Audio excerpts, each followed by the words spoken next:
আসসালামু আলাইকুম শিক্ষার্থী বন্ধুরা, পামো অনলাইন ক্লাসে আপনাদের স্বাগত। আজকে আমরা আলোচনা করব নবম দশম শ্রেণীর উচ্চতর গণিত দ্বিতীয় অধ্যায়। তো আমি আলোচনার সুবিধার্থে যেন ভিডিও বড় না হয় সেজন্য আমি কিছু বিষয় লিখে রাখছি। তো প্রথমে আমরা পাচ্ছি যে বীজগাণিতিক রাশি। তোমরা হয়তো ছোটোবেলা থেকেই বীজগাণিতিক রাশি সম্পর্কে তোমাদের ধারণা আছে। বীজগাণিতিক রাশি হচ্ছে চলক, সংখ্যা প্রতীক, সংখ্যা প্রতীক, চলক এবং সহগের সমন্বয়ে বীজগাণিতিক রাশি গঠিত হয়ে থাকে। তো আমি একটা বীজগাণিতিক রাশির এখানে একটা নমুনা রেখে রাখছি যে 2x + 3ay এটা হচ্ছে একটি বীজগাণিতিক রাশি। তো বীজগাণিতিক রাশি আমরা বলতে যা বুঝি, হায়ার ম্যাথের ক্ষেত্রেও বীজগাণিতিক রাশি ঠিক সেরকমই। তবে এক্ষেত্রে এখানে উপস্থাপনের বিষয়টা একটু ভিন্ন। অর্থাৎ আমি এখানে যে বিষয়গুলো মাঝে মাঝে এমসিকিউ এসে থাকে সেই বিষয়গুলো আমি এখানে লিখে রাখছি। এইভাবে কিন্তু এমসিকিউ পরীক্ষায় এসে থাকে। যেমন পদ, বীজগাণিতিক রাশির একটি পদকে cx⁴p আকারে প্রকাশ করা হয়। cx⁴p। তো সি কি? সি হচ্ছে এখানে, যেমন আমরা এটার কথা যদি চিন্তা করি যে 2x, আমরা যদি এটার একটা নমুনা দেখি যে এটা একটা হচ্ছে একটা পদ 2x, এক্সের পর কোনো কিছু নাই, আমরা এখানে 1 ধরে নিতে পারি। তাহলে এখানে পদটাকে আমরা পাচ্ছি cx⁴p আকারে। তাহলে এখানে সি হচ্ছে কি? সি হচ্ছে যে 2 অর্থাৎ সহগ, আর এক্স তো এখানে এক্স বোঝা যাচ্ছে, পি এর মান হচ্ছে 1 অর্থাৎ 1কে আমরা বলতে পারি মাত্রা বা ঘাত। তাহলে সিকে সহগ বলা হয় এবং পিকে মাত্রা বা ঘাত বলা হয়। এই অংশটুকু আশা করি তোমরা বুঝে গেছো। তো বহুপদীর মাত্রা কি হবে? আমরা যে বহুপদীটা লিখি সেই বহুপদীর মাত্রা হবে ওই বহুপদীর সর্বোচ্চ যেই সবচেয়ে বড় যে মাত্রা, সেই মাত্রা হবে ওই বহুপদীর মাত্রা। এই কথাটার অর্থ হচ্ছে আমরা যেরকম পরিবারের বলি না যে পরিবারের প্রধানকে, তো পরিবারের প্রধান সাধারণত সাধারণত বাবা হয়ে থাকে বা বড় ভাই হয়ে থাকে, অর্থাৎ বিষয়টা এরকম ঠিক যে মাত্রা কি হবে? সবচেয়ে বড় ঘাত বিশিষ্ট বা সবচেয়ে বড় যে ঘাত সেটাই হবে বহুপদীর মাত্রা। যেমন আমরা যদি একটা বহুপদীর মাত্রা, একটা বহুপদী লিখি 2x² + 3x + b, তাহলে এই বহুপদীর মাত্রা কি হবে? এই বহুপদীর মাত্রা আমরা দেখতে পাচ্ছি সবচেয়ে বড় মাত্রা হচ্ছে 2, তাহলে এই পুরা বহুপদীর মাত্রা হবে 2। তাহলে এই বহুপদীর মাত্রা হবে 2। আচ্ছা, এখন মুখ্যপদ। মুখ্যপদের বিষয়টা কি? মুখ্যপদ হচ্ছে কোনো বহুপদীর সবচেয়ে বড় মাত্রাযুক্ত পদটি হচ্ছে মুখ্যপদ। আমরা যদি এই বহুপদীর কথা চিন্তা করি, এই বহুপদীর ক্ষেত্রে 2x², এটি হচ্ছে একটি মুখ্যপদ। তাহলে এটার আমরা মুখ্যপদ লিখতে পারি কি? 2x²। অর্থাৎ কোনো বহুপদীর সবচেয়ে বড় মাত্রাযুক্ত পদটি হচ্ছে মুখ্যপদ। মুখ্য সহগ কী হবে তাহলে? মুখ্য পদের সঙ্গে যেই সহগটা থাকবে সেটা হচ্ছে মুখ্য সহগ। যেমন আমরা মুখ্য পদ পাচ্ছি 2x², তাহলে 2x² এর সহগ কি? 2। তাহলে মুখ্য সহগ এখানে কি হবে? 2 হবে। আশা করি শিক্ষার্থী বন্ধুরা এ পর্যন্ত বুঝে গেছো। আমরা বহুপদীর আদর্শ রূপ, অর্থাৎ আমাদের আলোচনাটা এরকম হবে যে আমাদের অঙ্ক করার সময়ও এই আলোচনাগুলো কাজে লাগবে, সেই সাথে এই ছোট ছোট আলোচনাগুলো থেকে পরীক্ষায় এমসিকিউ এসে থাকে। তো সেজন্য এই আলোচনাগুলো করা। আমরা অবশ্য খুব দ্রুতই অঙ্কের মধ্যে যাব বা যাওয়ার চেষ্টা করব ইনশাল্লাহ। বহুপদীর আদর্শ রূপ, তাহলে এক্সের ঘাতের অধক্রম, আমি সংক্ষেপে লিখে রাখছি এক্সের ঘাতের অধক্রম। অর্থাৎ বহুপদীর আদর্শ রূপ বলতে এক্সের ঘাতের অধক্রমে যদি সাজানো থাকে তাহলে সেটাকে আমরা বহুপদীর আদর্শ রূপ বলবো। অধক্রম ঊর্ধ্বক্রম বন্ধুরা তোমরা বুঝো, অধক্রম মানে হচ্ছে বড় থেকে ছোট, আর ঊর্ধ্বক্রম মানে হচ্ছে ছোট থেকে বড়। তাহলে আমরা একটা অধক্রম পাচ্ছি। তাহলে এখানে যদি আমরা একটা উদাহরণ দেখি বহুপদীর আদর্শ রূপের, তাহলে আমরা যদি লিখি 9x³ + 4x² + 3x + b, বা 3x + 6 দিলাম এখানে। তাহলে এখানে আমরা দেখতে পাচ্ছি যে অধক্রম, এখানে প্রথম পদে 9x³ অর্থাৎ এক্সের পর 3, এরপর হচ্ছে 4x² 2, এখানে 1, এখানে 0। এখানে অবশ্য দেখা যাচ্ছে না, কারণ এক্সের পর যদি আমরা 0 দিতে পারি, কোনো কিছুর পর 0 দিলে 1 হয় এবং তাহলে 6 × 6 হচ্ছে। অর্থাৎ আমরা এখানে এটা যেহেতু আমরা বইয়ে সাধারণত এটা দেয়া থাকে না, আমরা এটা ইউজ করব না, তবে বোঝার সুবিধার্থে আমি লিখছিলাম যে x⁴। অর্থাৎ বহুপদীতে যদি এক্সের ঘাত বা পাওয়ার বড় থেকে ছোট এভাবে সাজানো থাকে তাহলে এটাকে আমরা বলবো বহুপদীর আদর্শ রূপ। আমরা অঙ্ক করার আগে এর পরের অঙ্কগুলো যখন আমরা করব, সেটা হচ্ছে উৎপাদক নির্ণয়ের অঙ্ক, বিভিন্ন ধরনের অঙ্ক আমরা করব, সেই অঙ্কগুলোতে কিন্তু আমাদের আগে এই অধক্রমে সাজাইতে হবে, তারপরে অঙ্ক করতে হবে। আমরা অনুরূপভাবে দুই চলকের বহুপদী কিন্তু পাচ্ছি। আমরা এর আগে যে দেখলাম এক চলকের বহুপদী, যেমন এই বহুপদীর কথা চিন্তা করি, এখানে চলক বলতে এক্স ছিল, এক চলকের বহুপদী। তাহলে দুই চলকের বহুপদী কী হবে? যে বহুপদীতে দুটি চলক থাকবে, যেমন ধরা যাচ্ছে যে 3x² ওয়াই প্লাস 3xy² ইত্যাদি ইত্যাদি। তো এই ধরনের বহুপদীগুলোকে আমরা বলবো দুই চলকের বহুপদী। যেমন এখানে এক্স এবং ওয়াই দুইটাই হচ্ছে চলক। তাহলে দুই চলকের বহুপদীগুলোকে আমরা পদগুলোকে কীভাবে প্রকাশ করব? আমরা এক চলকের বহুপদীর যে পদের কথা চিন্তা করছিলাম সেটা হচ্ছে এই যে cx⁴p। তাহলে দুই চলকের কী হবে? যে এক্স থাকবে x⁴p আর ওয়াই থাকলে y⁴q। অর্থাৎ আমরা এটাকে এটার সঙ্গে যদি একটু কম্পেয়ার করে দেখি যে 3x² ওয়াই, তাহলে এই যে সি হচ্ছে 3 মানে সহগ হচ্ছে 3, আর এক্স এক্সের জায়গায় থাকলো, এখানে পি মানে এই পাওয়ারকে বোঝাচ্ছে, আর ওয়াই তো ওয়াইয়ের জায়গায় থাকলো, কিউ বলতে ওয়াইয়ের পাওয়ারকে বোঝাচ্ছে। তাহলে এখন কথা হচ্ছে এই দুই চলকের বহুপদীর মাত্রা কি হবে?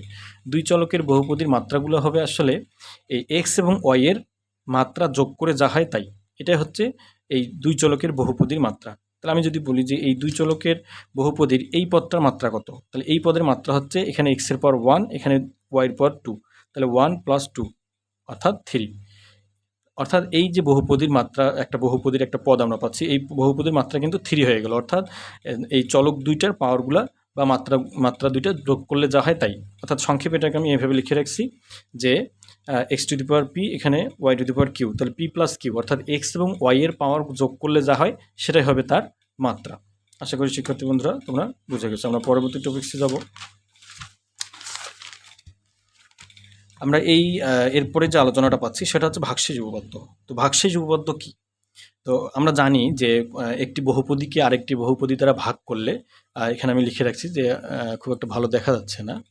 আচ্ছা, ভাগশেষ উপপাদ্য হচ্ছে কোনো একটি বহুপদীকে আরেকটি বহুপদী দ্বারা যদি আমরা ভাগ করি, তো ভাগ করার পরে ভাগশেষ কত হবে, এই প্রক্রিয়াটাকে আমরা বলতেছি ভাগশেষ উপপাদ্য। অর্থাৎ আমরা ভাগ করেই কিন্তু জানতে পারি যে ভাগশেষটা কী হবে।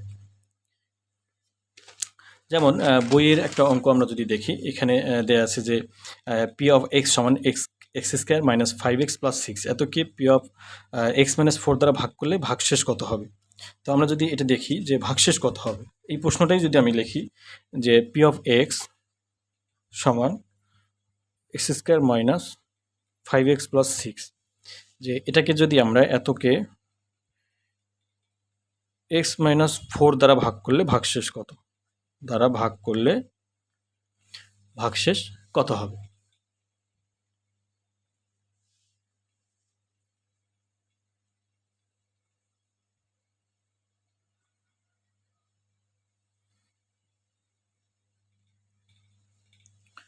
তাহলে p(x) = x² - 5x + 6 কে x - 4 দ্বারা ভাগ করলে ভাগশেষ কত। তো আমরা এই ক্ষেত্রে আমরা যদি বলি যে ভাগ না করে আবার কীভাবে বলবো যে ভাগশেষ কত, অর্থাৎ আমরা ভাগশেষ কত সেটা যদি জানতে চাই তাহলে কিন্তু আমাদের ভাগ করে দেখতে হবে।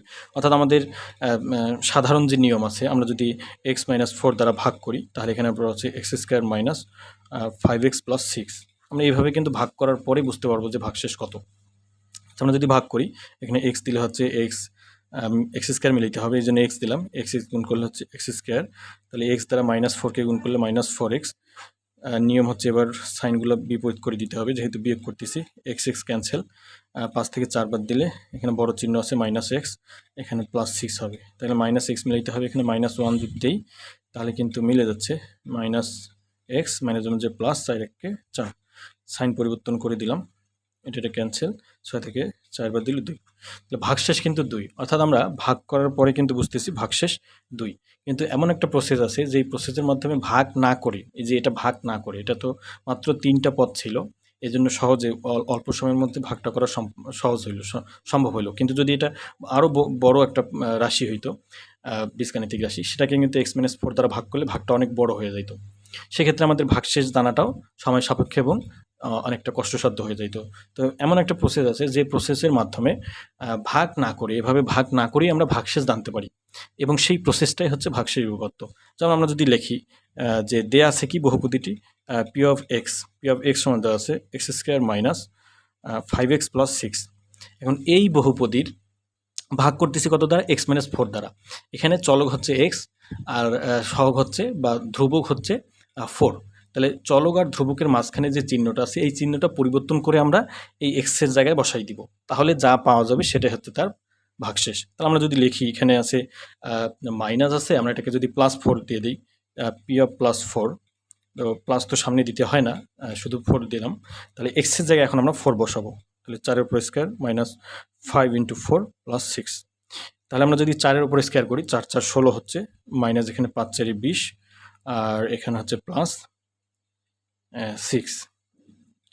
তাহলে আমরা যদি এখানে দেখি 16, এখানে যেহেতু প্লাস সংখ্যা, এখানে প্লাস চিহ্ন, এখানে প্লাস চিহ্ন, তাহলে 16 আর 6 যোগ হবে, 16 6 16 17 18 19 20 21 22 হচ্ছে। আমরা 22 থেকে যদি 20 বাদ দিই তাহলে আমরা কিন্তু 2 পাচ্ছি। তো শিক্ষার্থী বন্ধুরা, আমরা এই যে ভাগ না করেও আমরা কিন্তু ভাগশেষ 2 পাচ্ছি, আর এখানে আমরা ভাগ করে দেখলাম যে ভাগশেষ 2 ছিল। তাহলে এই যে প্রসেসটা, সেটাই হচ্ছে ভাগশেষ উপপাদ্য।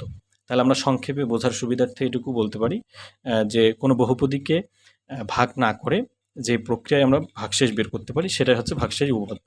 আচ্ছা, পরীক্ষায় যদি আসে ভাগশেষ উপপাদ্য কী, তাহলে কি এভাবে লিখলে হবে? এভাবে লিখলে হবে না। আসলে আমাদের ভাগশেষ উপপাদ্যের যে সংজ্ঞাটা দেয়া আছে, বইয়ের সংজ্ঞাটা দেয়া আছে, যদি পি অফ এক্স ধনাত্মক মাত্রার বহুপদী হয় এবং এ কোনো নির্দিষ্ট সংখ্যা হয়, তবে পি অফ এক্সকে এক্স মাইনাস এ দ্বারা ভাগ করলে ভাগশেষ পি অফ এ হবে। এই কথাটার অর্থ কী? এই কথাটার অর্থ হচ্ছে যে পি অফ এ বলতে এই যে বহুপদীটা আছে, এই বহুপদীটাকে, এটার নাম ধরা হয়েছে পি অফ এক্স। তাহলে পি অফ এক্সকে আমরা ভাগ করতেছি কি এক্স মাইনাস 4 দ্বারা। তো এক্স মাইনাস 4-এর জায়গায় এখানে কি বসাই দিছে? এক্স মাইনাস এ বসাই দিছে। তাহলে পি অফ এক্সকে ভাগ করা হচ্ছে এক্স মাইনাস এ দ্বারা। তাহলে এক্স মাইনাস এ দ্বারা ভাগ করলে ভাগশেষ কী হবে? আমরা জানি এখানে যা থাকবে তার চিহ্নটা বিপরীত হবে, তখন ভাগশেষটা হবে পি অফ এ। অর্থাৎ এখানে এই মাইনাসটা হয়ে গেল প্লাস। অর্থাৎ এগুলা প্রতীকের সাহায্যে, এটা জাস্ট বোঝানো আছে বইয়ে যে প্রতীকের সাহায্যে ভাগশেষ হবে পি অফ এ। আশা করি শিক্ষার্থী বন্ধুরা বুঝে গেছো। তাহলে যদি বুঝে থাকো, এখানে একটা অঙ্ক দেওয়া আছে যে এক্স কিউব, যদি বুঝে থাকো তাহলে এই অঙ্কটা ভিডিও পজ করে একটু করে নিতে পারো, তাহলে আমি তোমরা নিজেরাও বুঝতে পারবে যে আসলে বুঝতেছো কিনা। যেমন এই অঙ্কটা ভিডিও পজ করে করতে পারো যে পি অফ এক্স সমান যদি x cube minus 8x² plus 6x plus 60 হয়, হ্যাঁ, তাই এতকে এক্স প্লাস 2 দ্বারা ভাগ করলে ভাগশেষ কত হবে? এতকে এক্স প্লাস 2 দ্বারা, এতকে এক্স প্লাস 2 দ্বারা ভাগ করলে ভাগশেষ কত হবে? ভাগ করলে ভাগশেষ কত? তাহলে এটা করে ফেলো, ভিডিও পজ করে ফেলো, তারপরে অ্যান্সারটা দেখে নিতে পারো। এটার ভাগশেষ হবে, আমি যদি একেবারে বসাই দিই, ভাগশেষ হবে 2। এটার অ্যান্সার হচ্ছে 2। কীভাবে অ্যান্সার 2 আসলো এটা তোমরা বের করো। আচ্ছা, এখন আমরা কিছুক্ষণ আগে যেটা দেখলাম ভাগশেষ উপপাদ্য, সেখানে কিন্তু এই যে যেটা দ্বারা ভাগ করতেছি সেখানে এক্সের সহগ কিন্তু নেই। এক্সের সহগ না থাকার কারণে যে চিহ্নটা আছে তার বিপরীত চিহ্ন বসাই দিলে কিন্তু ভাগশেষ পাওয়া যাচ্ছে। এখন প্রশ্ন হচ্ছে যদি এক্সের সহগ থাকে সেক্ষেত্রে আমরা কি করব? যেমন একটা অঙ্ক এরকম দেয়া আছে যে পি অফ এক্স সমান 36x² মাইনাস 8x প্লাস 5, যে এতকে 2x মাইনাস 1 দ্বারা ভাগ করলে ভাগশেষ কত হবে? 2x মাইনাস 1 দ্বারা ভাগ করলে ভাগশেষ কত? দ্বারা ভাগ করলে ভাগশেষ কত? আচ্ছা, এই অঙ্কটার ক্ষেত্রেও সিস্টেম বা পলিসি কিন্তু আগের মতোই থাকবে, অর্থাৎ যেটা দেয়া আছে পি অফ এক্স। এখন এই জায়গায় যে অংশটা আছে, আমরা তো এখানে যদি 2 না থাকতো তাহলে আমরা কি করতাম? -1টাকে +1 করে বসাই দিতাম এক্সের জায়গায়। কিন্তু এখানে 2 থাকার কারণে আমাদের একটু ছোট্ট একটা লাইন লিখতে হবে যে 2x মাইনাস 1 এটা সমান যদি আমরা 0 করে দিই তাহলে এক্সের মানটা কী হবে? এক্সের মান যদি আমরা বের করি 2x সমান 1, অতএব x সমান 1/2, এক্সের মান হাফ। এই হাফ যদি আমরা বসাই দিই তাহলে যা পাবো সেটাই হবে আমাদের ভাগশেষ। তাহলে আমরা যদি বসাই দিই, অতএব পি অফ 1/2 অর্থাৎ হাফ, আমরা যদি এখানে বসাই দিই এই মানগুলা, তাহলে এখানে ছিল 36, এখানে আগে থেকে ছিল 36 ইন্টু এক্সের মান হচ্ছে 1/2 তার উপরে স্কোয়ার মাইনাস 8 ইন্টু 1/2 প্লাস 5। আমরা এখানে দেখতে পাচ্ছি 36 ইন্টু 1-এর উপর স্কোয়ার করলে একই হয়, 2-এর উপর স্কোয়ার করলে হবে 4 মাইনাস আমরা কাটতে পারি 2 × 2 4 × 2 = 8, মানে এখানে পাচ্ছি -4 + 5। আর এখানে যেটা কাটাকাটি করি 4 × 4 4 × 9 = 36, তার এখানে হচ্ছে 9 -4 + 5, মানে এখানে +1 লিখতে পারি। তাহলে আমাদের 10, ভাগশেষ হচ্ছে 10। তাহলে আমাদের ভাগশেষ আমরা কি বলতে পারি? 10 বলতে পারি। অর্থাৎ এই যে 36x² - 8x + 5কে 2x - 1 দ্বারা ভাগ করলে ভাগশেষ হবে 10। তো আশা করি শিক্ষার্থী বন্ধুরা তোমরা বুঝে গেছো। আমি একটু দ্রুত আলোচনাটা দ্রুত করার চেষ্টা করতেছি, কারণ ভিডিওটা যেন বড় না হয়। তোমাদের যদি বুঝতে সমস্যা হয় তাহলে অবশ্যই ভিডিও পজ করে বা ভিডিও ব্যাক করে আবারও আলোচনাগুলো দেখে নিতে পারো।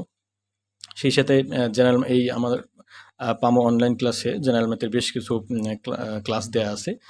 কিভাবে অঙ্ক পড়লে দ্রুত অঙ্কে ভালো করা যায় এবং বেসিক সহ বিভিন্ন সূত্রের ক্লাস দেয়া আছে এবং অঙ্কের বেসিক সহ ক্লাস দেয়া আছে। তোমরা চাইলে এগুলো দেখে নিতে পারো, আশা করি উপকৃত হবে। তো আমরা পরের আলোচনায় চলে যাব। যে ভাগশেষ উপপাদ্য কিন্তু আমরা বুঝে গেলাম। তো আমরা যদি উৎপাদক উপপাদ্যের কথা চিন্তা করি, যে উৎপাদক উপপাদ্য কী? আচ্ছা, উৎপাদক উপপাদ্য এটার আগে আমাদের একটু সংক্ষেপে যদি আমরা উৎপাদক সম্পর্কে একটু জানার চেষ্টা করি, যে উৎপাদক বা গুণনীয়ক কী, তাহলে আমাদের সহজ হবে। আমরা আগে উৎপাদক সম্পর্কে একটু হালকা একটু ধারণা নিব, যে উৎপাদকটা কী। আচ্ছা, আমরা সংখ্যার ক্ষেত্রে যদি উৎপাদকের কথা চিন্তা করি, আমি মনে করো লিখলাম যে 10-এর উৎপাদকগুলো কী কী হবে। আমরা কিন্তু খুব সহজে জানি যে 10কে যেসব সংখ্যা দ্বারা ভাগ করলে ভাগশেষ 0 হবে, সেগুলো কিন্তু ওই 10-এর উৎপাদক হবে। আমরা যদি 10কে 2 দিয়ে ভাগ করি, 10কে 2 দিয়ে ভাগ করলে 5 × 2 = 10। তাহলে আমরা কিন্তু একবার ভাগ করে 2টা উৎপাদক পাচ্ছি। এখানে ভাগশেষ 0। ভাগশেষ 0 মানে কি? ভাগশেষ 0 এই কথাটার অর্থ হচ্ছে যে 2 দিয়ে ভাগ করছি, 2 হচ্ছে তার একটা উৎপাদক। আমরা 2কে উৎপাদক বলতে পারি, 5কে উৎপাদক বলতে পারি, কারণ 5 দিয়ে ভাগ করলে আবার 2 আসবে। তাহলে আমরা কি বলতে পারি? আবার 10কে যদি আমরা 10 দিয়েও ভাগ করি, তাহলেও কিন্তু ভাগশেষ 0 হয়। 10 × 1 = 10, আমরা ভাগশেষ 0 পাচ্ছি। তাহলে আমরা এখানে 10 এবং 1 এই সব দুটাকেই আমরা কি বলবো? 10-এর উৎপাদক বলবো। আমরা সংক্ষেপে যদি বলি যে 10-এর গুণনীয়ক বা উৎপাদকগুলো কী ছিল? 10-এর উৎপাদকগুলো হচ্ছে 2, 5, 1 তো থাকবেই, যে কোনো সংখ্যার গুণনীয়ক 1 নিজেই 1 গুণনীয়ক হয়ে থাকে।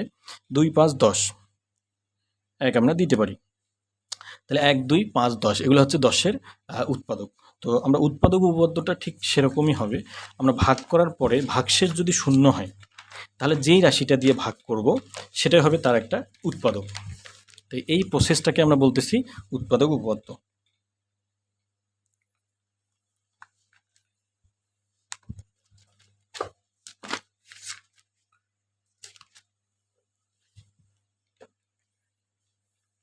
তো শিক্ষার্থী বন্ধুরা, যে উৎপাদক উপপাদ্যটাকে যদি আমরা একটু খেয়াল করি, উৎপাদক উপপাদ্য, তাহলে উৎপাদক উপপাদ্যটা কি? তাহলে কোনো একটা বহুপদীকে এমন একটা আরেকটা বহুপদী দিয়ে ভাগ করলে যদি ভাগশেষ 0 হয়, তাহলে সেটাকে আমরা বলবো উৎপাদক উপপাদ্য।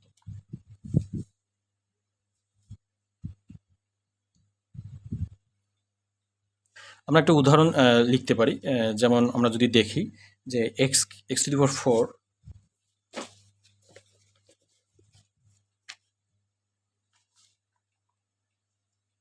আমরা যদি দেখি যে p(x) হচ্ছে একটা বহুপদী। p(x) হচ্ছে একটা বহুপদী। তো x সমান p(x) সমান x⁴ plus 7x³ plus 17x² plus 17x plus 6। এই বহুপদীতে আমরা যদি একটু খেয়াল করি যে এই উৎপাদক উপপাদ্যটা কি, যে এই বহুপদীতে আমরা এক্সের মান বসানোর পর যদি আমরা এক্সের এমন একটা মান বসাবো যদি পুরোটার মান 0 হয়, ভাগশেষ 0 হয়, তো এখানে যা বসাবো তাই তো ভাগশেষ বের হবে। তো ভাগশেষ আমাদের 0 করতে হবে। 17, এখানে 7, 6 এর 7, আমরা যদি -1 দিই, p(-1) দিলাম, তো p এর মান এখানে যা বসাবো সেটাই তো ভাগশেষ, তাই না? তো এক্সের মান যা বসাবো সেটাই ভাগশেষ। তখন ভাগশেষটা যদি 0 হয়, আমরা যদি দেখি যে ভাগশেষটা কি 0 হচ্ছে, এখানে -1 এর উপর 4 প্লাস 7 ইন্টু -1 এর উপরে কিউব প্লাস 17 ইন্টু -1 এর উপরে স্কোয়ার প্লাস 17 ইন্টু -1 প্লাস 6। আমরা এখানে জানি যে মাইনাসের উপর জোড় সংখ্যা যদি পাওয়ার থাকে তাহলে সেটা কি হয়, প্লাস হয়ে যায়। তাহলে এখানে আমরা +1 পাচ্ছি, আর এখানে মাইনাসের উপর বিজোড় সংখ্যা পাওয়ার আছে, মাইনাসই থাকবে। মাইনাস মানে যে এখানে প্লাস আর মাইনাস মাইনাস হবে, 7 × 7। মাইনাসের উপর পাওয়ার জোড় সংখ্যা আছে, প্লাস হয়ে যাবে। তাহলে প্লাসে প্লাসে প্লাস থাকতেছে, 17 × 17। এখানে মাইনাস প্লাসে মানে যে -17, আর এখানে হচ্ছে +6। তাহলে এই 17 17 ক্যান্সেল, আর 6 × 7 আমরা যদি লিখি এখানে 7 - 7 = 0। তো শিক্ষার্থী বন্ধুরা এখানে কিন্তু আমরা 0 পাইছি, ভাগশেষ কিন্তু এটা 0। তো ভাগশেষ আমরা এর আগে কি দেখলাম যে উৎপাদক উপপাদ্যে আমরা ভাগশেষ উপপাদ্যে কি দেখছি, যে ভাগশেষ উপপাদ্যে এই যে এটা ভাগশেষ উপপাদ্যে আমরা এখানে x এর জায়গায় যে মানটা বসাইতাম তারপরে যা পাইতাম সেটা হচ্ছে ভাগশেষ। তো এখানে আমাদের ভাগশেষটা শূন্য, আমাদের উৎপাদক উপপাদ্যে ভাগশেষটা যদি শূন্য হয় তাহলে কোন মানটা বসায় ভাগশেষ শূন্য আসছে, যেই মানটা বসায় ভাগশেষ শূন্য আসছে তার বিপরীত মানটা নিলেই আমাদের একটা উৎপাদক পাওয়া যাবে। তো এই যে ভাগশেষ শূন্য করার মাধ্যমে উৎপাদক বের করা, এটাকেই বলা হচ্ছে উৎপাদক উপপাদ্য। তাহলে আমরা এখানে কত বসায় 0 পাইছি বা ভাগশেষ শূন্য পাইছি, -1। তাহলে আমরা বলতে পারবো x + 1, এই যে মাইনাসটার বিপরীত চিহ্ন হচ্ছে প্লাস, তাহলে x + 1 হচ্ছে এই যে p of x যে একটা বহুপদী ছিল, এই p of x এর একটি উৎপাদক, এর একটি উৎপাদক। তাহলে x + 1 p of x এর একটি উৎপাদক। তো এই যে প্রসেসটা, এই প্রসেসটাকে আমরা বলবো উৎপাদক উপপাদ্য। আশা করি শিক্ষার্থী বন্ধুরা তোমরা বুঝে গেছো। তাহলে অনুরূপভাবে যদি আমরা বলি যে উৎপাদক উপপাদ্যের বিপরীত উপপাদ্য তাহলে কি হবে, একটু খেয়াল করো। আমরা যদি এখানে দেখি যে উৎপাদক উপপাদ্যের বিপরীত উপপাদ্য,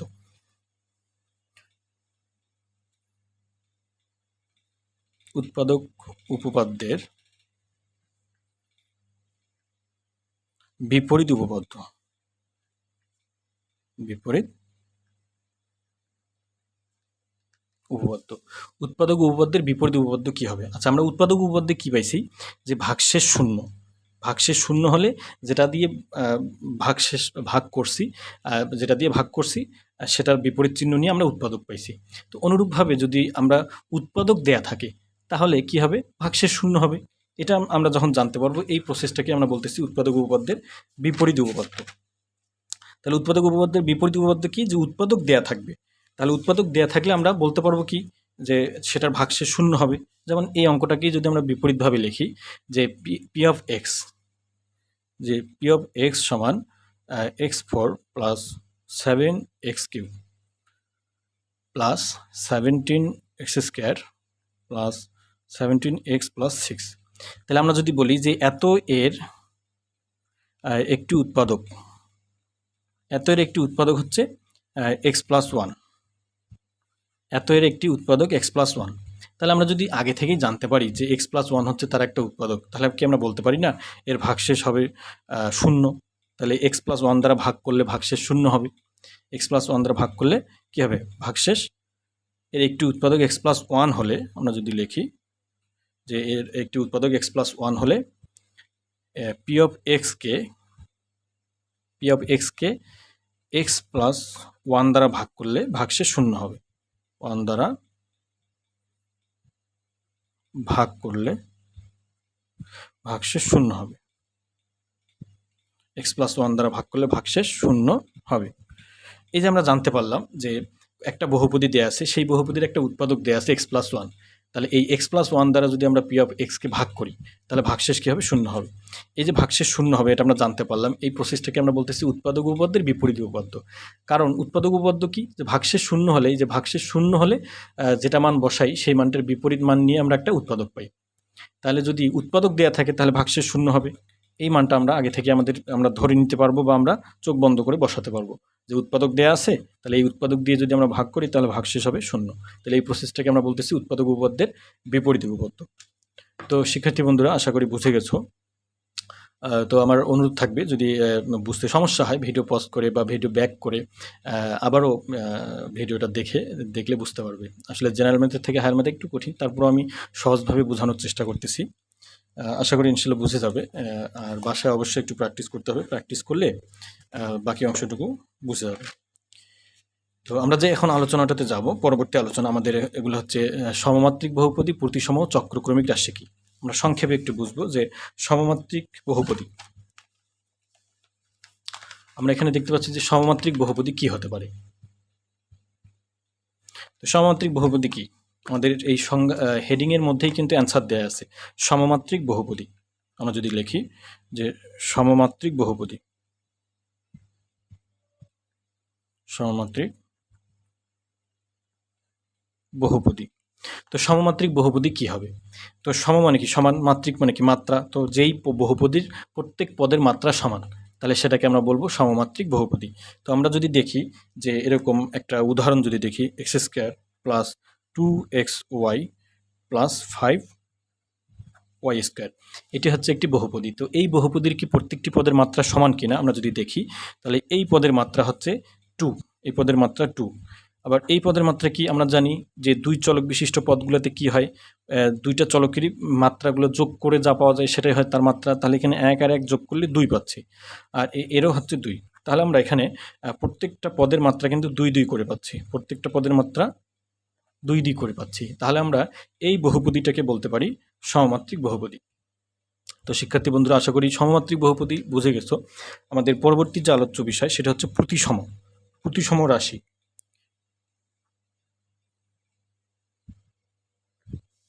প্রতিসম রাশি, প্রতিসম রাশি কি? আচ্ছা, প্রতিসম রাশি বোঝার আগে আমাদের প্রতিসম শব্দটা একটু বুঝতে হবে যে প্রতিসম কি। প্রতিসম অর্থাৎ এই যে বায়োলজিতে অনেকে হয়তো পড়ে থাকবে যে প্রতিসম হচ্ছে কোনো প্রাণীকে, বায়োলজির ভাষায় আমি একটু বলি, যে কোনো প্রাণীকে যদি 2 ভাগ করা যায়, 2 ভাগ করার পরে সেই 2টা ভাগই যদি দেখতে একই রকম হয়, তাহলে যেমন ব্যাঙের কথা যদি চিন্তা করি, যে ব্যাঙকে 2 ভাগ করলে, ব্যাঙের শব্দটার কথা বলতেছি না, ব্যাঙের যে চিত্র আমরা পাই, হ্যাঁ, এই ব্যাঙের চিত্রকে যদি আমরা 2 ভাগ করি, বা ব্যাঙটাকে, একটা জীবন্ত ব্যাঙকে যদি 2 ভাগ করি, তাহলে কিন্তু ওই ব্যাঙটা দেখতে, 2টা পার্ট দেখতে একই রকম হবে। তাহলে ওই 2টা পার্ট যদি দেখতে একই রকম হয়, তাহলে কিন্তু সেটাকে বলা হয় প্রতিসম প্রাণী। অনুরূপভাবে যদি একাধিক ভাগ করলে প্রতিসম বা দেখতে একই রকম হয়, তাহলে সেটাকে কিন্তু বলে অরীয় প্রতিসম বা বহু প্রতিসম। তো প্রতিসম কথাটা আশা করি বুঝে গেছো। তো আমাদের বীজগাণিতিক রাশির ক্ষেত্রে যে প্রতিসম রাশি আমরা পাবো, 2টি চলকের স্থান বিনিময় করে যদি রাশিটি অপরিবর্তিত থাকে, তাহলে সেটা হচ্ছে প্রতিসম রাশি। তো আমরা যদি দেখি যে একটি প্রতিসম রাশির ক্ষেত্রে,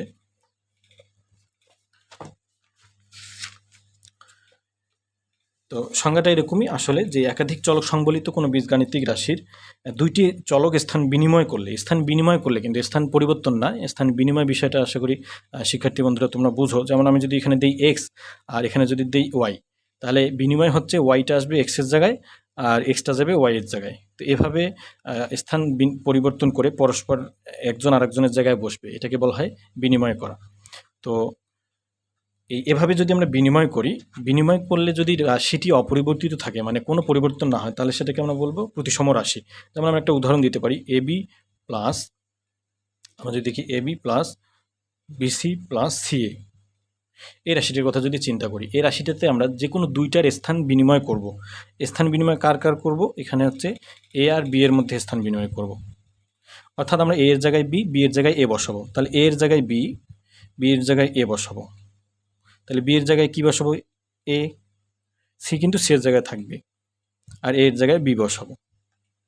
তাহলে আমরা কি বসাইছি এখানে? কি করছি? এ এর জায়গায় বি, বি এর জায়গায় এ, বি এর জায়গায় এ, সি সি এর জায়গায় আছে, সি সি এর জায়গায় আছে, আর এর জায়গায় বি, অর্থাৎ এ এর জায়গায় বি, বি এর জায়গায় এ। তাহলে আমরা এখানে যদি গুণ করি এ বি, এখানে গুণ করলে সি এ, প্লাস এখানে গুণ করলে বি সি। আমরা যদি একটু সাদাই লিখি, A B plus BC plus C A, অর্থাৎ এই লাইনটা আবারও এই লাইনটার মতো হয়ে গেছে। তাহলে আমরা কি বলতে পারি? যে এটি হচ্ছে একটি প্রতিসম রাশি। তাহলে আশা করি শিক্ষার্থী বন্ধুরা প্রতিসম রাশি এই অংশটা বুঝে গেছো। তো যদি বুঝে থাকো, আমরা পরবর্তী আলোচনাটা শুরু করবো। যে পরবর্তী আলোচনা আমরা একই রকম, এটা হচ্ছে প্রতিসম রাশি, এটা হচ্ছে চক্রক্রমিক প্রতিসম রাশি। যে এটা হচ্ছে চক্রক্রমিক প্রতিসম রাশি, চক্রক্রমিক প্রতিসম রাশি, প্রতিসম রাশি। তো চক্রক্রমিক প্রতিসম রাশি কি? এই চক্রক্রমিক প্রতিসম রাশি কিন্তু প্রতিসম রাশির মতোই। প্রতিসম রাশিতে যেমন 2টা চলকের স্থান বিনিময় করলে রাশিটি অপরিবর্তিত থাকে, চক্রক্রমিকে হচ্ছে 3টি রাশির। তো এই 3টি রাশির পরিবর্তনটা যদি আমরা একটু দেখাই জ্যামিতিকভাবে, তাহলে দেখতে চক্রাকারে হয়। যেমন এই যে এক্সের জায়গায় ওয়াই, এক্সের জায়গায় ওয়াই, আবার এক্সের জায়গায় ওয়াই, ওয়াইয়ের জায়গায় জেড, আর জেডের জায়গায় এক্স। এভাবে যদি পরিবর্তন হয়, এক্সের জায়গায় ওয়াই, এক্সের জায়গায় ওয়াই বসবে, ওয়াইয়ের জায়গায় জেড বসবে, জেডের জায়গায় এক্স বসবে, এভাবে যদি পরিবর্তন করা হয়, তাহলে যদি রাশিটি অপরিবর্তিত থাকে তাহলে সেটাকে বলা হয় চক্রক্রমিক প্রতিসম রাশি। মানে এটাকে একটা চক্রের মতো দেখা যাচ্ছে, একটা গোল চক্র মানে চাকা, গোল অংশ চক্রাকার হয়ে যাচ্ছে, এই পরিবর্তনটা চক্রাকারে হচ্ছে, এই জন্য এই প্রতিসমটাকে বলা হচ্ছে চক্রক্রমিক প্রতিসম রাশি। তো আমরা যদি চক্রক্রমিক প্রতিসম রাশির একটা চিন্তা করি, একটা উদাহরণ দেখি, যেখানে আমরা দেখতে পাচ্ছি x square plus Y square plus Z square plus x y plus y Z plus Z x. এই রাশিটাতে যদি আমরা এক্সের জায়গায় ওয়াই, ওয়াইয়ের জায়গায় জেড, আবার জেডের জায়গায় এক্স এভাবে বসানোর পরে যদি দেখি রাশিটি অপরিবর্তিত আসে, তাহলে আমরা এটাকে চক্রক্রমিক প্রতিসম রাশি ধরে নিতে পারবো। তাহলে এখানে যদি আমরা এক্সের জায়গায় ওয়াই, ওয়াইয়ের জায়গায় জেড, জেডের জায়গায় এক্স বসাইলাম, তাহলে এক্সের জায়গায় কি ওয়াই, ওয়াইয়ের জায়গায় জেড, ওয়াইয়ের জায়গায় জেড, আর জেডের জায়গায় এক্স, তাহলে জেডের জায়গায় এক্স, এক্সের জায়গায় ওয়াই বসাই দিলাম।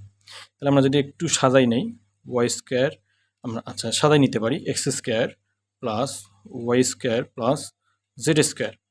তাহলে এক্স ওয়াই আছে না, আছে এক্স ওয়াই, তাহলে এক্স ওয়াই বসাইলাম, এক্স ওয়াই, ওয়াই জেডও আছে, Y Z plus Z X. আমরা আবারও দেখতে পাচ্ছি যে এই রাশিটা এই বহু রাশির মতো হয়ে গেছে। তাহলে আমরা এই অংশটাকে বা এই বহুপদী রাশিটাকে কি বলতে পারি, চক্রক্রমিক প্রতিসম রাশি। তো শিক্ষার্থী বন্ধুরা, এখানে আর একটা বিষয় বলে রাখি, যে কোনো বহুপদী যদি চক্রক্রমিক প্রতিসম রাশি হয় তাহলে কিন্তু সেটা শুধু প্রতিসম হবে, মানে তিনটি চলকের স্থান বিনিময় করে যদি অপরিবর্তিত থাকে তাহলে সেটা দুইটি চলক স্থান বিনিময় করলেও অপরিবর্তিত থাকবে। মানে এটাকে যদি আমরা এখন শুধু দুইটি চলকের স্থান বিনিময় করি, মানে এক্সের জায়গায় ওয়াই আর ওয়াইয়ের জায়গায় এক্স, তাহলে কিন্তু এটা অপরিবর্তিত থাকবে।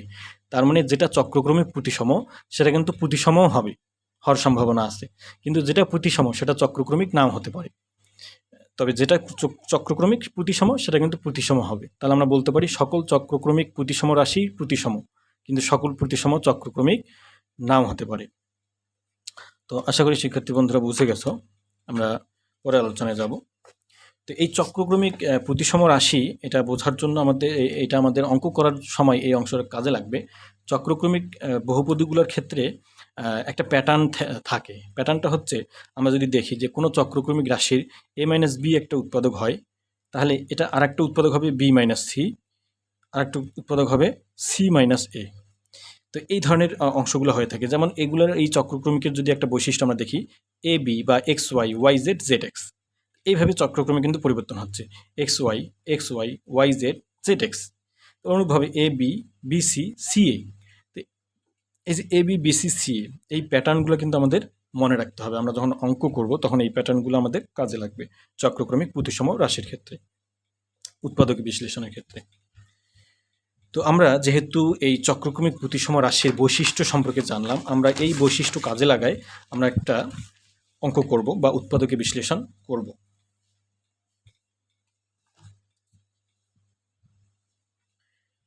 শিক্ষার্থী বন্ধুরা, আমি বইয়েরই কিছু অংশ দেখাই, যে এখানে বইয়ের একটা পৃষ্ঠায় আমরা দেখতে পাবো যে অনেকগুলো অংশ দেয়া আছে। এই অংশগুলোতে লেখা আছে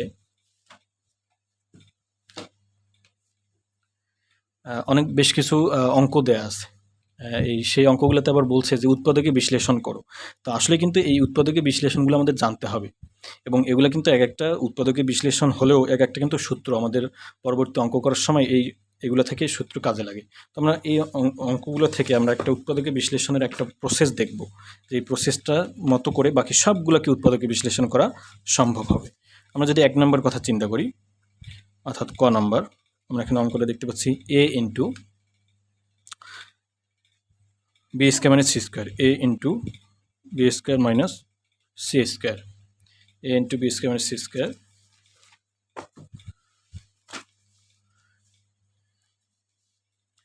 a into B square minus C square plus b into c square minus A square plus C into A square minus B square. তো শিক্ষার্থী বন্ধুরা, প্রথমে আমাদের এটার উৎপাদকে বিশ্লেষণ করার আগে আমাদের জানতে হবে যে এটা চক্রক্রমিক কিনা, এই রাশিটি চক্রক্রমিক কিনা। এই রাশিটি কিন্তু চক্রক্রমিক রাশি, কারণ দেখো এই যে a - b, b - c, c - a, a b, আমরা যদি এভাবে দেখি a b, bc ca, a b bc CA.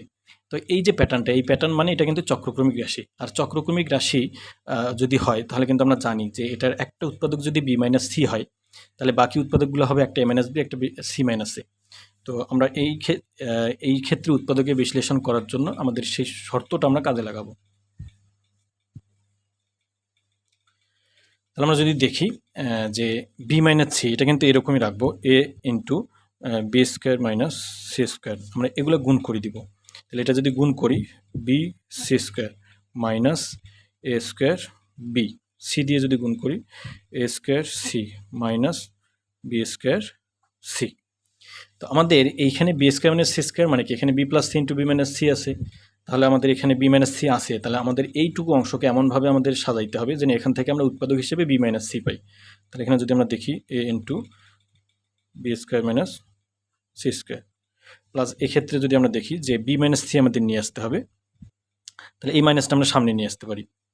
এই মাইনাসটা যদি আমরা সামনে নিয়ে আসি, প্লাসটা কেটে দিতে হবে, মাইনাস বি স্কোয়ার সি, তাহলে বি মাইনাস সি, এখানে বি সি কমন নিলে বি মাইনাস সি থাকবে, হ্যাঁ, প্লাস এখানে বি সি স্কোয়ার, তাহলে এটা তো বি, তাহলে মাইনাস এ স্কোয়ার বি প্লাস এখানে এ স্কোয়ার সি। তো এখন যদি আমরা এগুলোতে কমন নেই তাহলে কিন্তু আমরা বি মাইনাস সি পাবো। আবার এই একই সঙ্গে আমরা এখানে সূত্রটা প্রয়োগ করতে পারি, b square minus C square সূত্র, তাহলে b plus C into B minus c, অর্থাৎ আমরা এখানে a square minus B square সূত্র প্রয়োগ করছি, যে এ প্লাস বি ইন্টু এ মাইনাস বি। আমরা যদি এই অংশটুকু থেকে, এই দুইটা থেকে যদি আমরা মাইনাস, এখানে বি স্কোয়ার, এখানে বি, তাহলে বি কমন যাবে, এখানে সি স্কোয়ার, এখানে সি কমন যাবে, তাহলে বি সি কমন নিলে এখানে থেকে বি, যেহেতু এখানে মাইনাস কমন নিই সেটাও চেঞ্জ হয়ে যাবে, মাইনাস সি। এখানে যদি মাইনাস এ স্কোয়ার কমন নেই, এখানে হবে বি, এখানে মাইনাস যেহেতু কমন নিচ্ছি এটা উল্টে যাবে, পরিবর্তন হয়ে যাবে, প্লাসটা মাইনাস হয়ে যাবে, সি। তো শিক্ষার্থী বন্ধুরা, এই যে কমন নেওয়ার বিষয়টা, এই কমন নেওয়ার বিষয়টা আশা করি বুঝে গেছো। তারপরে যদি বুঝতে সমস্যা হয় আমি ছোট্ট একটা ট্রিক্স বলে দিই, যে কমন নেওয়া মানে আমরা যদি মাইনাস কমন নিই সাইনগুলো পরিবর্তন হয়ে যাবে, আগে যা ছিল তার বিপরীত হয়ে যাবে, এবং এই সংখ্যাগুলো গুণ করে যেন উপরের লাইনটা মিলে যায়, অর্থাৎ এই লাইনটা গুণ করে এই লাইনটা মিলাইতে হবে। এটা যদি মিলে যায় তার মানে কমন নেওয়া ঠিক আছে বা অঙ্কটা ঠিক আছে। আর যদি ভুল হয় তাহলে কিন্তু অঙ্কটা ভুল হয়ে যাবে। যদি আমরা এখানে দেখি, এখানে প্লাস, এখানে মাইনাস, প্লাস এখানে যে মাইনাস, বি গুণ করলে বি স্কোয়ার সি, এখানে মাইনাস, এখানে মাইনাসে প্লাস, এখানে বি সি আর সি গুণ করলে সি স্কোয়ার। অনুরূপভাবে প্লাসে মাইনাস এ স্কোয়ার বি, মাইনাসে প্লাস এ স্কোয়ার এই সি, তাহলে এটার গুণফল এটার সঙ্গে মিলে গেছে, অর্থাৎ এই লাইনটা সঠিক আছে। তো আমরা যদি দেখি যে এখানে একটা পদ, এই পর্যন্ত একটা পদ, এই পর্যন্ত একটা পদ, এই তিনটা পদের মধ্যে b minus c, b minus c, b minus C আছে, তাহলে আমরা বি মাইনাস সি কী করতে পারি, কমন নিতে পারি। আমরা যদি বি মাইনাস সি কমন নেই, আমাদের প্রথম পদে কি থাকে, A into B plus C, A into B plus C, minus দ্বিতীয় পদে থাকে মাইনাস বি সি, এবং মাইনাস এ স্কোয়ার শেষ পদে থাকে। তো এখন আমরা যদি এখানে দেখি যে মাইনাস বি মাইনাস সি পাচ্ছে এখানে, তো বি মাইনাস সি যদি দেখি, তো আমাদের এখানে কিন্তু গুণ করে দিতে হবে, গুণ করে দেওয়ার পর আবারও আমাদের কমন নিতে হবে, তাহলে A B plus A C minus এখানে হচ্ছে বিসি মাইনাস এ স্কোয়ার। তো সেক্ষেত্রে বন্ধুরা এখানে আমরা পাচ্ছি বি মাইনাস সি, এখানে আমরা পাচ্ছি বি মাইনাস সি। তো আমরা কিন্তু ইতিমধ্যে এই বি মাইনাস সিকে কিন্তু উৎপাদক ধরে নিতে পারি, বা উৎপাদক কিন্তু আমাদের বের হয়ে গেছে বি মাইনাস সি। তাহলে আমরা কি জানি, এটি যেহেতু একটি চক্রক্রমিক প্রতিসম রাশি ছিল, এবং চক্রক্রমিক প্রতিসম রাশির ক্ষেত্রে আমরা জানি বি মাইনাস সি যদি একটা উৎপাদক হয় তার বাকি উৎপাদকগুলো কি হয়, যে এ মাইনাস বি, আর এখানে বি মাইনাস সি, আর একটা হবে সি মাইনাস এ। তো আমাদের এখন টার্গেট থাকবে যে হয় এ মাইনাস বি অথবা সি মাইনাস এ, যে কোনো আরেকটা উৎপাদককে বের করে নিয়ে আসা। তো আমরা যদি এ মাইনাস বি করতে যাই, তাহলে এখান থেকে এটা যদি সামনে লিখি, আমরা মাইনাস এটাকে সামনে লিখতে পারি, প্লাস এ বিটাকে এখানে লিখতে পারি, তাহলে এখানে এ কমন নিলে এ মাইনাস বি হবে, তাহলে প্লাস এসি মাইনাস বিসি। তো শিক্ষার্থী বন্ধুরা, এই যে কোনটা কখন লিখলে এ মাইনাস বি কমন হবে, সি মাইনাস এ কমন হবে, এটা প্রথম দিকে হয়তো একটু সমস্যা হবে বুঝতে, একটু প্র্যাকটিস করলে এই অংশটা বোঝা যাবে, বা একটু প্র্যাকটিস করলে আয়ত্তে চলে আসবে সাজানোর বিষয়টা। তো এখানে আমরা পাচ্ছি বি মাইনাস সি। তো আমরা যদি এখানে মাইনাস কমন নিই, আমরা যদি এখানে মাইনাস কমন নিই, মাইনাস এ কমন নিই, তাহলে আমাদের এখানে কি দাঁড়াবে, মাইনাস এ কমন নিলে এখানে থাকে একটা এ থাকবে, এখানে মাইনাস কমন নিচ্ছি যেহেতু এখানটা মাইনাস হয়ে যাবে, বি, এ তো সামনে নিয়ে ফেলছি বি, তাহলে প্লাস এখান থেকে যদি আমরা সি কমন নিই, তাহলে এ মাইনাস বি থাকে এখানে। তো সব জায়গায় কিন্তু শিক্ষার্থী বন্ধুরা কমন নেওয়ার বিষয়টা একই রকম। তাহলে এক্ষেত্রে আমরা পাচ্ছি বি মাইনাস সি। তো এই ক্ষেত্রে আবার এই যে এখান থেকে এটা একটা পদ, এখান থেকে এটা একটা পদ, পদগুলো কি সেটা কিন্তু অবশ্যই তোমরা জানো। যদি নাও জানা থাকো বা সমস্যা হয়ে থাকে, আমার এই চ্যানেলে জেনারেল ম্যাথের কিছু ক্লাস দেওয়া আছে, সেখানে পদ সম্পর্কে এবং অন্যান্য বেসিক সম্পর্কে অত্যন্ত সুন্দরভাবে আলোচনা করা আছে। একটু দেখে আসতে পারো শিক্ষার্থী বন্ধুরা, বা দেখে নিতে পারো সময় করে, আশা করি উপকৃত হবে।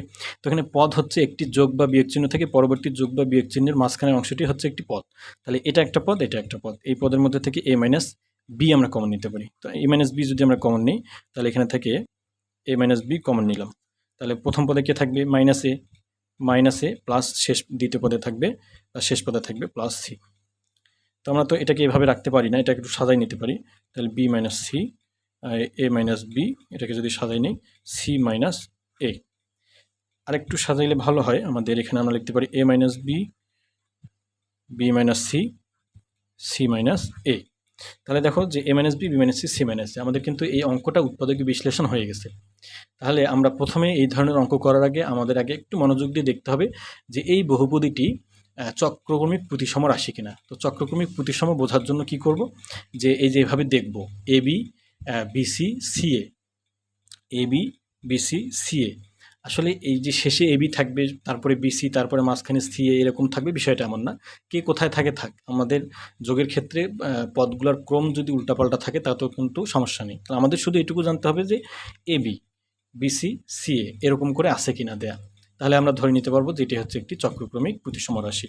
আর চক্রক্রমিক প্রতিসম রাশি মানে আমরা জানি তার উৎপাদকগুলো এরকম হয়, A minus B, B minus C, C minus এ।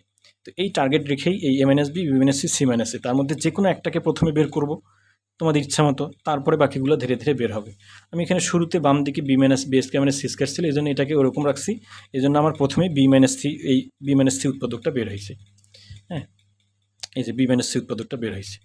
তোমরা যদি কেউ এটা গুণ করে দিয়ে এটাকে যদি এটা গুণ করে দিয়ে যদি সি মাইনাস এ বের করতে চাও, কিংবা এই দুইটা গুণ করে যদি এ মাইনাস বি বের করতে চাও, তাহলে কিন্তু সম্ভব। তো আশা করি শিক্ষার্থী বন্ধুরা বুঝে গেছো এই ধরনের অঙ্ক, উৎপাদকীয় বিশ্লেষণ করার অঙ্কগুলা। তো আমরা পরে আলোচনায় যাব, ভিডিওটা যেন খুব বড় না হয়।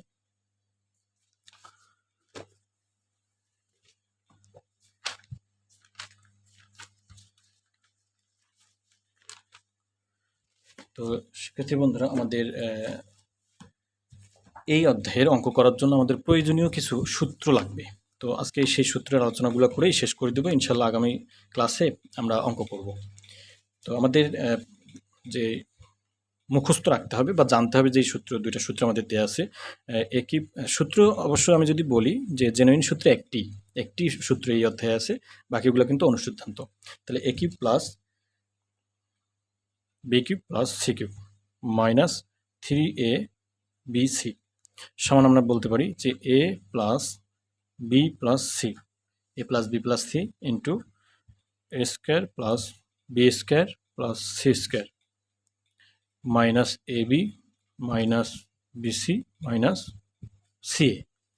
তাহলে এইটা হচ্ছে আমাদের সূত্র, এটা হচ্ছে আমাদের মূল সূত্র। এই মূল সূত্র থেকে আমরা এই সূত্রটাকে আরেকভাবে একটু আমরা লিখতে পারি, বা অথবা দিয়ে লিখতে পারি যে A cube plus B cube plus C cube minus 3a B C সমান এখানে লিখতে পারি হাফ ইন্টু, আমরা যদি এখানে হাফ কমন নিই তাহলে A plus B plus C into A minus B whole square, এই যে A minus B whole square plus B minus C whole square plus C minus A whole square. আচ্ছা, এটা নিচে লিখি plus C minus A whole square. তাহলে আমাদের এই দুইটাই হচ্ছে মূল সূত্র, এবং এই দুইটা থেকে আমরা যদি অনুসিদ্ধান্ত সূত্রগুলোর কথা চিন্তা করি, যে 1 নম্বর যে লাইনটা আছে, 1 নম্বর লাইনটা থেকে আমরা একটা অনুসিদ্ধান্ত লিখতে পারি।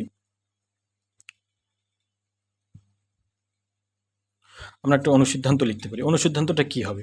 এই অনুসিদ্ধান্তটা হচ্ছে যে এ প্লাস বি প্লাস সি সমান যদি 0 হয়, তখন কি হবে? এই সূত্রটা তখন কি হবে, যে এই অংশটা যদি কোনো রকম 0 হয়, তাহলে পুরো সূত্রটার রূপটা কীরকম হবে? আচ্ছা, আমরা যদি লিখি যে এ প্লাস বি প্লাস সি সমান 0 হলে তো শিক্ষার্থী বন্ধুরা একটু কল্পনা করো যে এই যে ১ নাম্বার সূত্রটা আছে, এই সূত্রের a + b + c এই অংশটা যদি 0 হয় তাহলে কি হবে? তো এই অংশটা 0 হওয়া মানে কিন্তু এটাও 0 হওয়া, কারণ 0 এর সঙ্গে কোনো কিছু গুণ থাকলে সেটাও 0 হয়ে যায়। মানে এই সূত্রের ডান অংশটা সম্পূর্ণ 0 হবে। ডান পক্ষটা সম্পূর্ণ 0 হবে। তো ডান পক্ষ যদি সম্পূর্ণ 0 হয় তাহলে আমরা বাম পক্ষে যে মাইনাস পার্টটা পাচ্ছি, এই মাইনাস অংশটা যদি আমরা ডান দিকে নিয়ে যাই কোনো সমস্যা হবে? সমস্যা হবে না। তাহলে আমরা বলতে পারি না যে a + b + c = 0 হলে আমরা লিখতে পারি যে a³ + b³ + c³ সমান 3abc হবে। কী হবে? 3abc হবে। এটি হচ্ছে একটি অনুসিদ্ধান্ত। তাহলে এই অনুসিদ্ধান্ত আমরা কী পাচ্ছি যে এটা সমান 0 মানে পুরাটাই 0, ডান পক্ষ পুরাটাই 0। তাহলে এই -3abcটা ডান দিকে যায় +3abc হয়ে গেল। তাহলে এটি হচ্ছে একটা অনুসিদ্ধান্ত। আরেকটা অনুসিদ্ধান্ত আমরা যদি বলি যে আরেকটি অনুসিদ্ধান্ত কী হতে পারে? তো আরেকটা অনুসিদ্ধান্ত আমরা এই যে দ্বিতীয় পার্টটা থেকে নিতে পারি। দ্বিতীয় পার্টটা থেকে কি? আমরা প্রথম পার্টে কী করছিলাম? ডান দিকের একটা সদস্যকে আমরা 0 ধরছিলাম। ধরার ফলে পুরা 0 হয়ে গেছে, বামের অংশটা ডানে নিয়ে গেছি। কিন্তু এই ক্ষেত্রে আমরা কি করব? ঠিক উল্টা কাজটা করব। যে আগে থেকেই যদি আমরা বলি যে a³ + b³ + c³ সমান যদি 3abc হয় তাহলে কি হবে? আচ্ছা, a³ + b³ + c³ সমান 3abc হলে কি হবে? যে a³ + b³ + c³ সমান 3abc। এইটা 3abc এটা কখন হবে এরকম? যে a³ + b³ + c³ সমান 3abc। তো এই সূত্রে যদি আমরা চিন্তা করি তাহলে এটা তখনই এইটা মাইনাসটা এই মাইনাসটা তখনই ডান দিকে যাবে, যায় প্লাস হবে যদি ডানের পুরো অংশটা শূন্য হয়। তো ডান দিকটা যদি শূন্য হয় তাহলে ডানের তো ২টা পদ আছে আলাদা, আলাদা। তাহলে ২টা পদে আলাদা, আলাদাভাবে শূন্য হবে। তো আমরা কি লিখতে পারি না? অতএব a + b + c = 0, মানে এই যে a অংশটুকু সমান 0। তাহলে হাফ ওইদিকে যে 0 হয়ে গেল, থাকলো কি a + b + c = 0। আবার এই যে পুরো অংশটা আছে এখান থেকে, এই পুরো অংশটা সমানও তো 0 হবে। আর এটা সমান 0 হওয়া মানে a = b = c হবে।